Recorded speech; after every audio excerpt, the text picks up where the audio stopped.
رسولہ الکریم اما بعد اللہم صلی علی سیدنا محمد وعلی آل سیدنا محمد وبارک وسلم۔ اس کائنات کے خالق، مالک، رازق اللہ رب العزت ہے۔ اس کائنات کے اندر حکم اللہ رب العزت کا چلتا ہے، عظمت اور کبریائی اللہ رب العزت ہی کو سجتی ہے۔ جو انسان اس دنیا کے اندر اللہ رب العزت کی مان کے زندگی گزارتا ہے، یا یوں سمجھ لیں وہ بندہ حکم خدا کو اہمیت دیتا ہے، اللہ رب العزت کے احکامات کی خلاف ورزی نہیں کرتا، تو یہ اللہ تعالیٰ کی مان کر زندگی گزارنے والا ہوتا ہے۔ اور جس انسان کے دل سے حکم خدا کی اہمیت نکل جاتی ہے، جو اللہ رب العزت کے احکامات کو ترجیح نہیں دیتا، تو یوں سمجھ لیں کہ یہ بندہ نفس و شیطان کی پیروی کرنا شروع کر دیتا ہے۔ اگر انسان دنیا کے اندر غور کرے تو اللہ رب العزت نے کائنات کی تمام چیزوں کو انسان کے لیے ماتحت بنا دیا، انسان کا مطیع اور فرما بردار بنا دیا۔ ہم جانوروں کو دیکھتے ہیں، جانور انسان کی فرما برداری کرتے ہیں۔ ہم گھوڑے کو دیکھتے ہیں کہ گھوڑا اپنے مالک کا وفادار ہوتا ہے، حتیٰ کہ اس گھوڑے کی وفاؤں کا تذکرہ اللہ نے قرآن کے اندر فرمایا، والعادیات ضبحا فالموریات قدحا فالمغیرات صبحا فاثرن به نقعا فوسطن به جمعا۔ اللہ رب العزت نے اس صورت کے اندر حضرات صحابہ کرام کے گھوڑوں کی قسمیں اٹھائی، حتیٰ کہ گھوڑوں کے تیز دوڑنے کی وجہ سے جو پاؤں سے چنگاریاں نکلتی ہیں، گرد و غبار اڑتی ہے، اللہ نے قرآن کے اندر اس کی قسم بھی اٹھائی ہے۔ مالک اس گھوڑے کے سامنے روزانہ چارہ ڈالتا ہے، اور پھر پورا دن وہ گھوڑا اپنے مالک کی اطاعت اور فرما برداری کرتا ہے، حتیٰ کہ یہ گھوڑا اپنے مالک کو یہ نہیں کہہ سکتا کہ آپ نے میرے پیچھے ریڑھی تانگا لگایا ہوا ہے، آپ نے اتنے بندوں کو سواری کے طور پہ بٹھایا ہوا ہے، میں تھک جاتا ہوں۔ وہ گھوڑا ایک لفظ بھی نہیں بول سکتا، چونکہ گھوڑا اپنے مالک کا وفادار ہوتا ہے۔ اسی طرح اگر انسان اپنے اللہ کا وفادار بن جائے تو اس کے لیے روزے رکھنا آسان ہو جاتا ہے، تراویح کی نماز پڑھنا آسان ہو جاتا ہے، تلاوت قرآن کرنا آسان ہو جاتا ہے، نماز پڑھنا آسان ہو جاتا ہے۔ اور جس انسان کے دل کے اندر اللہ تعالیٰ کے احکامات کی اہمیت نہیں ہوتی، آپ ان کی زندگیوں کو دیکھیں، ماہ رمضان المبارک کے اندر ایک بھی روزہ نہیں رکھا، تراویح کی نماز کا اہتمام نہیں کرتے، حتیٰ کہ 5 وقت کی نماز پڑھنے کی توفیق نہیں ملتی۔ اور بعض لوگ ایسے بھی ہوتے ہیں جنہیں فجر کی نماز پڑھنے کی توفیق نہیں ملتی، تو اس بات کی دلیل ہے کہ ان کے دلوں کے اندر اللہ تعالیٰ کے احکامات کی عظمت نہیں پائی جاتی۔ چنانچہ ایک بادشاہ گزرا ہے، سلطان محمود غزنوی رحمۃ اللہ علیہ، اس کے پاس ایک غلام آیا، ایک شخص آیا جس کا نام ایاز تھا۔ وہ غریب تھا، دیہاتی تھا، دیہات کا رہنے والا، لیکن بادشاہ کے پاس آ کر وہ بادشاہ کا نور نظر بن گیا۔ بادشاہ نے اسے اپنے مقربین کی جماعت کے اندر شامل فرما لیا۔ اب جو دوسرے وزراء تھے وہ ایاز کو دیکھ کر حسد کے اندر مبتلا ہو گئے کہ بادشاہ نے ہمیں تو قریب نہیں کیا، یہ چند دن اس دربار کے اندر محل کے اندر آیا تو بادشاہ نے اسے قریب کر لیا۔ چنانچہ حسد کے اندر اتنا مبتلا ہوئے، ان کی یہ کوشش تھی کہ بادشاہ ایاز کو اپنے محل سے نکال دے۔ چنانچہ تمام وزراء اکٹھے ہو کر بادشاہ کے پاس آئے اور آ کر کہنے لگے، بادشاہ سلامت، آپ نے ہمیں اپنا مقرب نہیں بنایا، منگوایا, ایاز کو مقرب بنا لیا, وجہ کیا ہے؟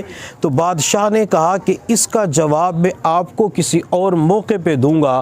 چنانچہ وقت گزرتا رہا, ایک مرتبہ بادشاہ نے پھل منگوایا جو کڑوا تھا. بادشاہ نے اس پھل کے ٹکڑے کر کے مختلف وزراء کے اندر تقسیم کر دیے. اب جس وزیر کو وہ کڑوا پھل ملا تو اس نے فوراً نکال دیا اور کہا بادشاہ سلامت, یہ پھل تو کڑوا ہے. لیکن بادشاہ نے جب وہ کڑوا پھل ایاز کو دیا تو ایاز مسکراتے چہرے کے ساتھ اسے کھانا شروع کر دیتا ہے. تو بادشاہ نے کہا ایاز کہ آپ کو نہیں پتا یہ پھل کڑوا ہے, اس کے اندر کوئی مٹھاس نہیں ہے؟ تو ایاز نے کہا بادشاہ سلامت, میں اچھی طرح جانتا ہوں کہ اس پھل کے اندر مٹھاس نہیں ہے, پھل کڑوا ہے, لیکن جس کے ہاتھوں سے میں پوری زندگی میٹھی چیزیں کھاتا رہا, اگر آج کڑوی مل گئی تو میرے دل نے کہا کہ آج کڑوی چیز کو بھی کھا لیا جائے.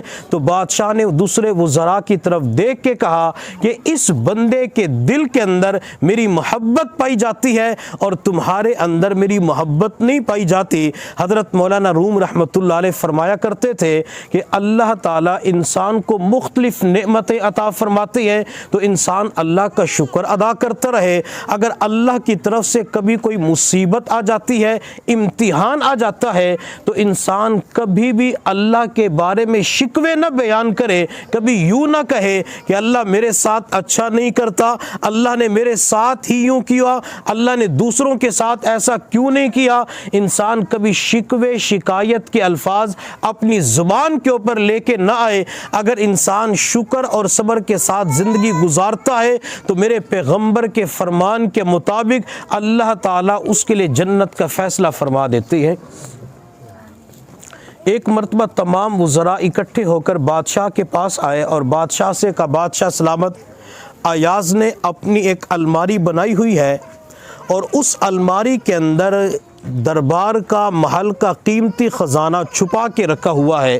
روزانہ اسے تالا لگاتا ہے, تالا کھول کے دیکھتا ہے, تالے کی چابی کسی کو نہیں دیکھتا اور سامان بھی کسی کو دیکھنے کی اجازت نہیں ہے.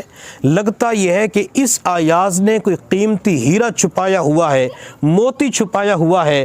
تو بادشاہ نے تمام وزراء کو اکٹھا کیا, ایاز کو بلایا اور ایاز کو بلا کے فرمایا ایاز, سنا ہے کہ تیری ایک بہت بڑی الماری ہے جس کے اندر تو نے قیمتی سامان رکھا ہوا ہے. الماری کو تالا لگاتا ہے, روزانہ کھول کے بھی دیکھتا ہے, وہ چابی کسی کو نہیں دیتا. ایاز تو نے الماری کے اندر چھپا کے کیا رکھا ہوا ہے؟ تو ایاز نے آگے بڑھ کر وہ چابی بادشاہ کے حوالے کر دی. بادشاہ سلامت آپ خود ہی دیکھ لیجئے. چنانچہ بادشاہ نے وہ چابی کسی بندے کو دی اور فرمایا کہ ایاز کی الماری کھول کر سارا قیمتی سامان لے کے آ جاؤ.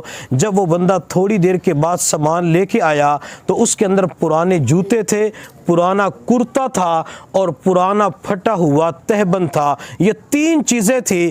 جب بادشاہ کے سامنے وہ تین چیزیں آئی تو بادشاہ نے کہا ایاز کیا تو نے الماری کے اندر یہ تین چیزیں رکھی ہوئی تھی؟ یہ جوتے پرانے, کپڑے پرانے, تہبند پھٹا ہوا. تو ایاز نے کہا بادشاہ سلامت جی ہاں, یہ میری زندگی کا قیمتی سرمایہ ہے. ایاز تو نے محل کے اندر گندی چیزیں کیوں رکھی ہوئی ہے؟ تو ایاز نے جواب دیا بادشاہ سلامت میں نے ان تینوں چیزوں کو اس لیے اپنے پاس محفوظ کیا ہوا ہے, میں روزانہ صبح یا رات کے اندھیرے میں ان تمام چیزوں کو دیکھ کر اپنے آپ کو مخاطب کر کے کہتا ہوں کہ ایاز اپنی اوقات کو یاد رکھنا, ایاز اپنی اوقات کو یاد رکھنا. جب تو بادشاہ کے پاس آیا تھا تو اس وقت تیرے پاس پرانے جوتے تھے, تیرا لباس بھی پھٹا ہوا تھا. اگر آج تجھے دنیا کی نعمتیں مل چکی ہیں تو اس کے اندر تیرا اپنا کوئی کمال نہیں, یہ تو بادشاہ کا آپ کے اوپر احسان ہے, بادشاہ کا کرم اور فضل ہے. حضرت مولانا روم رحمۃ اللہ علیہ فرماتے ہیں انسان اپنی زندگی پہ غور کرے, انسان اپنی قابلیت کو دیکھے, انسان اپنی استعداد اور صلاحیت کو دیکھے تو انسان کا ضمیر کہتا ہے کہ تو ان نعمتوں کے قابل نہیں تھا. تجھے مال کی نعمت ملی, اس قابل نہیں تھا. جوانی کی نعمت ملی, اس قابل نہیں تھا. تجھے صحت کی بادشاہت ملی, اس قابل نہیں تھا. تجھے دنیا کے اندر جتنی بھی نعمتیں ملی ہوئی ہے یہ تمام کا تمام اللہ رب العزت کا آپ کے اوپر کرم اور فضل ہو گیا. جب اللہ نے بن مانگے آپ کو نعمتیں عطا فرمائی ہے تو پھر آپ بھی اللہ رب العزت کی عبادت کا اہتمام کیا کریں۔ تو انسان کے دل کے اندر جب کسی کے حکم کی اہمیت آ جاتی ہے تو پھر اس کی ان چیزوں کا انکار نہیں کرتا۔ جب بھی وہ کسی چیز کے بارے میں حکم دیتا ہے تو اس کی اطاعت کرنا شروع کر دیتا ہے۔ اسی طرح اگر ہمارے دلوں کے اندر اللہ رب العزت کے حکم کی اہمیت ہوگی تو ہمارے لیے عبادات کرنا آسان ہو جائے گا۔ اس لیے میں تمام حضرات سے درخواست کروں گا کہ ماہ رمضان المبارک کے جتنے ایام باقی رہ چکے ہیں ان ایام کے اندر اللہ رب العزت کی محبت، حکم خدا کی اہمیت کو سامنے رکھتے ہوئے اعمال کا خوب اہتمام کریں، روزوں کا اہتمام کریں۔ بعض مرتبہ جوانی کی عمر ہوتی ہے لیکن جب ان سے پوچھا جاتا ہے کہ روزہ رکھتے ہیں، کہتے ہیں میں نے دکان پہ جانا ہوتا ہے، میری صحت میرا ساتھ نہیں دیتی لہٰذا میں روزے نہیں رکھ سکتا۔ آج ہی عشاء کی نماز سے پہلے میرے پاس ایک نوجوان آیا تو اس نے اپنے تمام خواب بیان کرنے شروع کر دیے کہ میں نے پہلے روزے کو یہ خواب دیکھا، دوسرے روزے کو یہ خواب دیکھا۔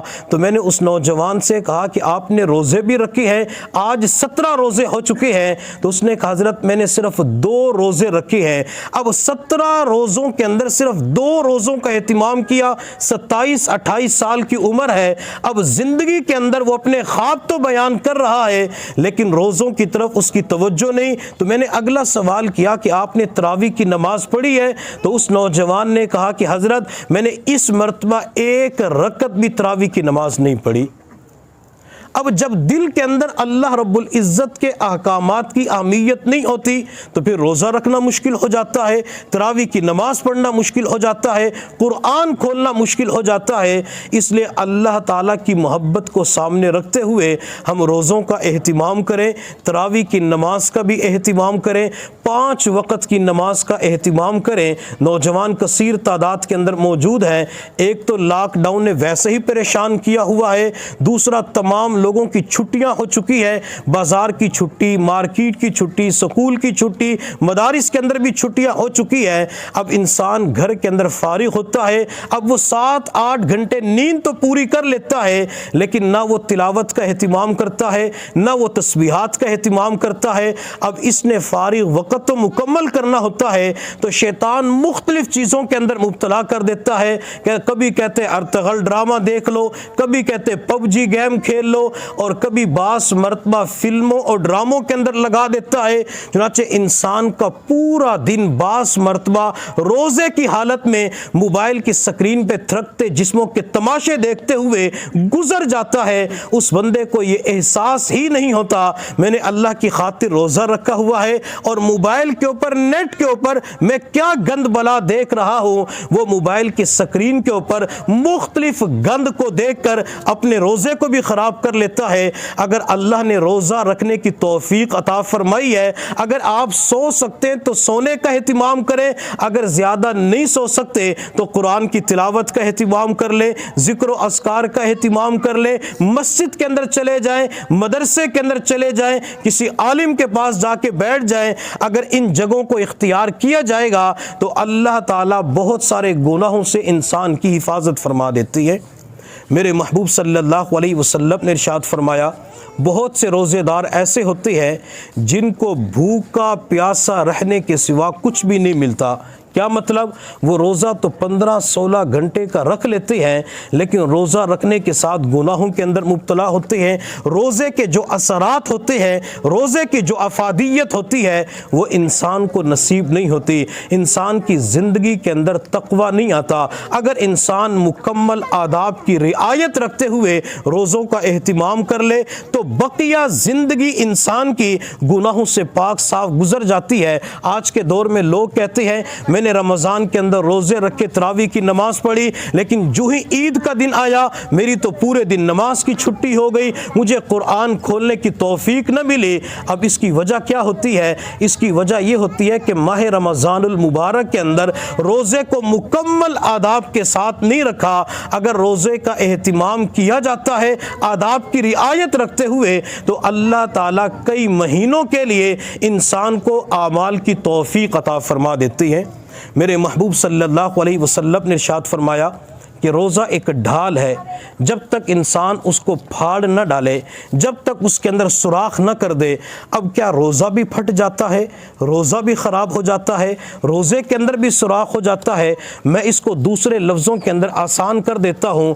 آج کی دنیا میں بعض مرتبہ لوگ کہتے ہیں جب دوپہر کا وقت ہوتا ہے کہ آج مجھے روزہ لگ رہا ہے، آج مجھے روزہ لگا ہوا ہے۔ اب روزہ کوئی دائیں بائیں تو لگا ہوا نہیں ہوتا، روزہ کوئی انسان کے سینے کے اوپر لگا ہوا نہیں ہوتا۔ اس کا مطلب یہ ہوتا ہے کہ آج مجھے شدت کی بھوک لگی ہوئی ہے، شدت کی پیاس لگی ہوئی ہے۔ اب یہ جو بعض مرتبہ روزہ لگ جاتا ہے، یہ دو گناہوں کی وجہ سے روزہ لگتا ہے۔ دو گناہوں کی وجہ سے انسان کو شدت کی بھوک اور پیاس لگتی ہے۔ میرے محبوب صلی اللہ علیہ وسلم نے فرمایا جب بندہ روزہ رکھ کر جھوٹ بولتا ہے، روزہ رکھ کر غیبت کے گناہ کے اندر مبتلا ہو جاتا ہے، تو وہ بندہ اپنے روزے کو خراب کرنے والا بن جاتا ہے۔ تو ہمیں چاہیے کہ روزہ رکھتے ہوئے اپنے آپ کو ان گناہوں سے بچا لے۔ انشاءاللہ روزے کے ثمرات ہمیں نصیب ہو جائیں گے۔ اللہ رب العزت کی بارگاہ میں دعا ہے اللہ تعالی ہم سب کو اپنی محبت نصیب فرمائے۔ آج تراویح کے اندر قرآن عظیم الشان مکمل ہوا، تکمیل ہوئی۔ اللہ تعالیٰ ایک ایک حرف کے بدلے اجر جزیل عطا فرمائے۔ اللہ تعالیٰ قرآن عظیم الشان کی سچی محبت اور سچا عشق نصیب فرمائے۔ وآخر دعوانا ان الحمد للہ رب العالمین۔